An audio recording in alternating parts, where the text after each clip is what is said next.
to teach my dog to take a breath, what I'm going to look for, the behavior I'm looking for, is some sort of nostril flare. So when my dog's nostrils go out, that's telling me that they're taking a breath.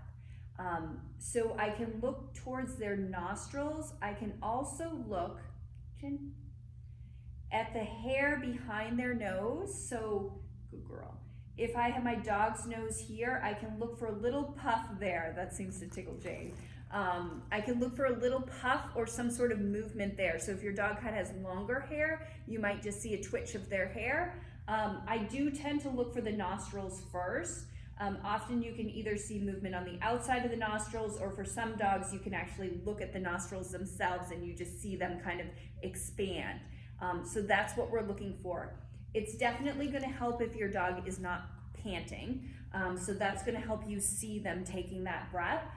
So I choose a time when my dog is nice and relaxed and they're not panting. If your dog does know a chin rest, you can do that, and that's going to kind of help stabilize their nose and their head in general, and prevent them from panting. So what I'm going to do to teach my dog to take a breath is I'm going to actually take a breath myself, and my dog ideally is going to kind of mirror that. So I like to use a stinky treat for this. So this is like pork that has been cooked. So something that kind of has a lot of smell, because then we can kind of get our dog air scenting a little bit, and that's going to help kind of get them to take those breaths. But what I'm going to do is I'm just going to hold the treat up to my nose and take a deep breath myself. And Jane mirrors that. I saw her nostrils go out, and as soon as I saw that, I brought the treat to her mouth. I'm not going to mark for this behavior, so I'm not going to say yes or anything, because it can be really challenging to time the moment that their nostrils expand. So I'm just going to look for it. As soon as I get it, I'm going to bring the treat to her mouth. And I'm just going to repeat that. Good girl. So as soon as I see her nostrils expand, I'm going to bring the treat to her.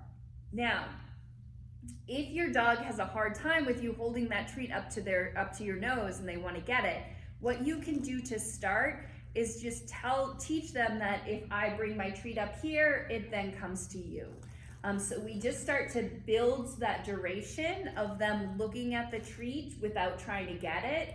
And then as they start to understand that, then I'm going to hold it and maybe look for that breathing. But if your dog needs to first just learn to kind of maintain position while you hold the treat up, you can do that. Finally, what you can also do is try to get your dog to air scent a little by kind of holding the treat up to their nose. I don't really love doing that, just for the reason you just saw. It tends to get the dog up and moving, and so it's a little bit harder to see their nose move. But sometimes that can be a good first attempt, just to kind of like have them air scent a little bit. They're definitely breathing that in, give them a treat, and then see if you can hold it up there. So that's what I'm going to do to teach my dog to take a breath. And then I can add a cue once I have the behavior. So once every time I hold my treat up here, I see that she takes a breath, I can start either saying a word like breathe or relax as soon as I see that.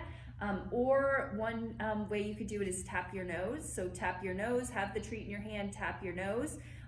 Give them the treat when they breathe, and then what you can start doing is fade that treat, so you just tap your nose, and that's a cue for your dog to take a breath. So that is how we're going to teach our dog to take a breath.